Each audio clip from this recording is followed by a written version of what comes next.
बिस्मिल्लाहिर्रहमानिर्रहीम।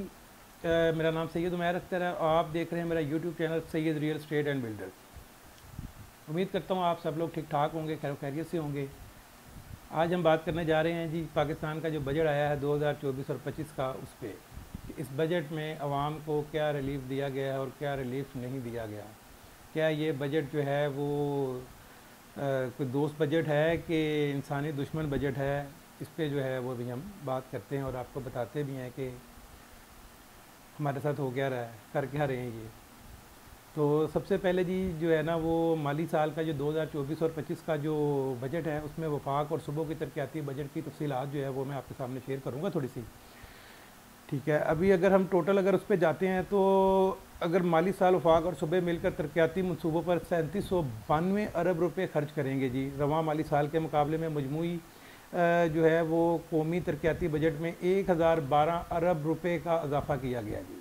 ठीक है, और इसके अलावा वैसे तो इसमें बहुत सारी चीज़ें हैं, बहुत सारे बजट हैं, हम ज़रा कुछ शॉर्ट्स करेंगे इसको। सबसे पहले जी मैं आपसे जो है ना वो बताता हूँ कि दस्तावेज़ात जो है उसके मुताबिक आइंदा माली साल के लिए जो है ना वो 12,970 अरब रुपये FBR का हदफ मुकर्रर किया गया है। ठीक है, इसमें है जी यानी जो FBR है, FBR को अगले माली साल में जो है ना वो 3720 अरब रुपये ज़ायद रेवेन्यू इकट्ठा जो है ना वो करना होगा। अब वो सारी बात है ऐसी टैक्स की मद में करेंगे, गेन टैक्स है, विद होल्डिंग टैक्स है, रियल स्टेट में सबसे ज़्यादा टैक्स लगाए गए हैं। और नॉन फाइलर के लिए तो समझ लें कि उन्होंने जो है ना वो डेथ वारंटी जारी कर दी हुई है 45%।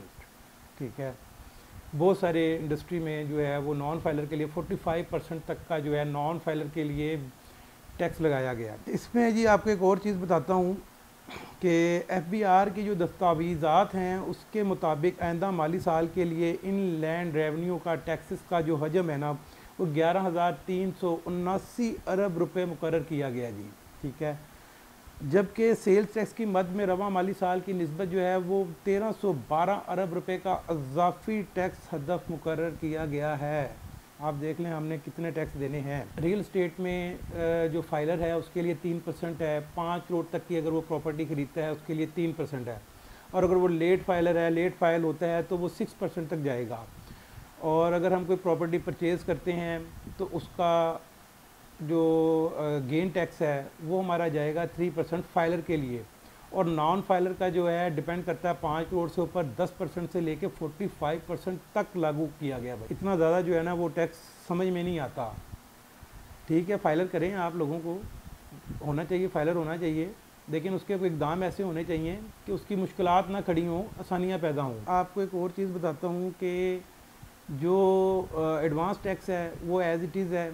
ठीक है, वो 3% था फाइलर के लिए, नॉन फाइलर के लिए 7% था, वो 10 से लेके तकरीबन 45% तक प्रॉफिट पे उन्होंने कर दिया है। और जो 6 लाख रुपए आमदन वाले जो बंदे हैं ना जी उनको टैक्स जो है ना वो नहीं देना पड़ेगा, लेकिन जो नॉन फाइलर हैं जी उनको 45% तक की फ़ीसद की इजाफा जो है ना वो इसमें किया गया है इस बजट में। अभी आ जाते हैं हम रियल स्टेट की तरफ। रियल स्टेट में जो है ना जी इन्होंने ज़्यादातर जो है ना वो नॉन फाइलर के लिए प्रॉब्लम क्रिएट की है, जो कि बहुत ज़्यादा है।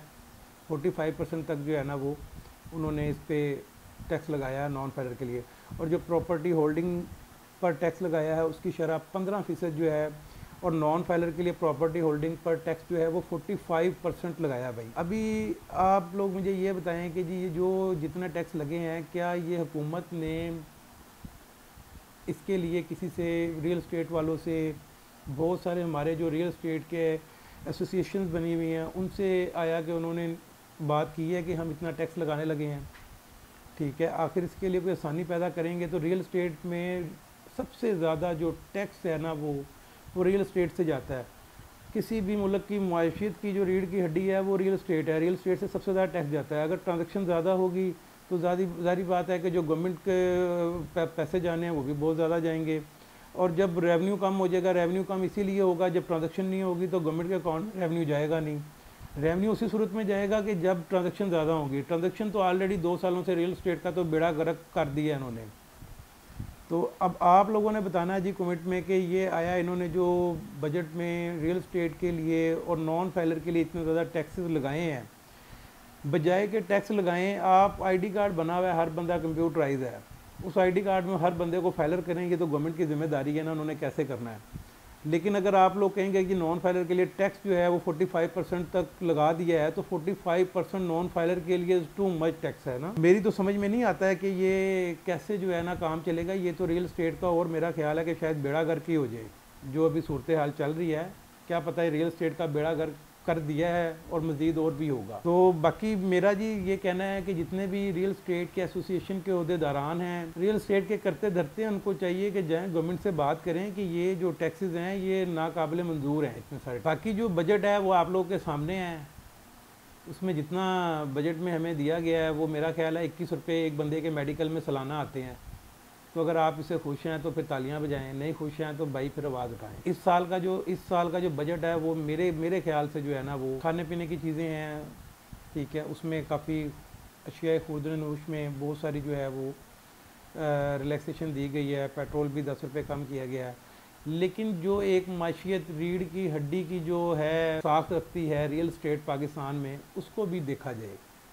और कमेंट में आपने बताना भी है और अपनी आवाज़ भी बुलंद करनी है कि रियल स्टेट के काम को बहाल किया जाए, बजाय इसमें मुश्किलात पैदा करने के इसके लिए आसानियाँ पैदा की जाएँ।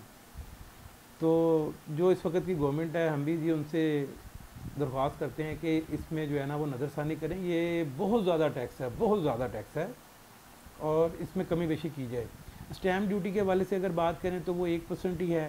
जैसे DHA में अगर हम कोई चीज़ लेते हैं तो वो DC वैल्यू के हिसाब से 1% स्टैम्प ड्यूटी दी जाती है। बहुत ज़्यादा फ़र्क तो नहीं आया है और लोगों को पैनिक होने की भी ज़रूरत नहीं है। लेकिन नॉन फाइलर जो है ना, उनके लिए जो है समझ लें कि डेथ वारंट साइन हो चुके हैं।